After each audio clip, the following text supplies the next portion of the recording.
एक सवाल किया पूछा जाता है कि क्या हम वेरिकोसील या वीनस ली के इलाज के बाद ट्रैवल कर सकते हैं? बिल्कुल ट्रैवल कर सकते हैं। वेरिकोसील वाले जो मरीज़ हैं, उनके लिए है कि वो अगले दिन काम पे जा सकते हैं। लिटरली हम आपको अपनी ऑपरेटिंग टेबल से घर भी भेज सकते हैं, लेकिन नहीं, हम मेहमान नवाज़ी करते हैं और आपको एक अच्छा सेहतमंद सैंडविच ज़रूर खिलाते हैं, घर भेजने से पहले।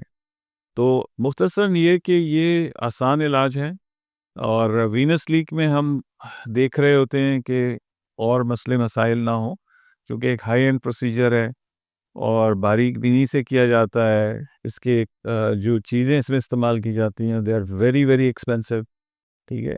तो हम चाहते हैं कि हर तरीके से हम तसल्ली कर लें। ये ना हो कि घर जाके आपको प्रॉब्लम हो जाए। बाज़ औक़ात हम आपको प्रोसीजर से 1 दिन पहले लेके आते हैं, फिर उसके बाद 1 दिन बाद हम आपको रिलीज़ करते हैं, ताकि हर तरीके से हमारी तसल्ली, तशफ़ी आपकी भी हो जाए और हमारी भी हो जाए। और फिर उसके बाद हम आपको अ, हिदायत देते हैं कि क्या एक्सपेक्ट करना है और इस सिलसिले में जो भी आप रहनुमाई चाहते हैं और मज़ीद पूछना चाहते हैं, हमारे दिए गए नंबर पे आप राब्ता कर सकते हैं। हमारी टीम से आप बात कर सकते हैं और यू आर मोस्ट वेलकम।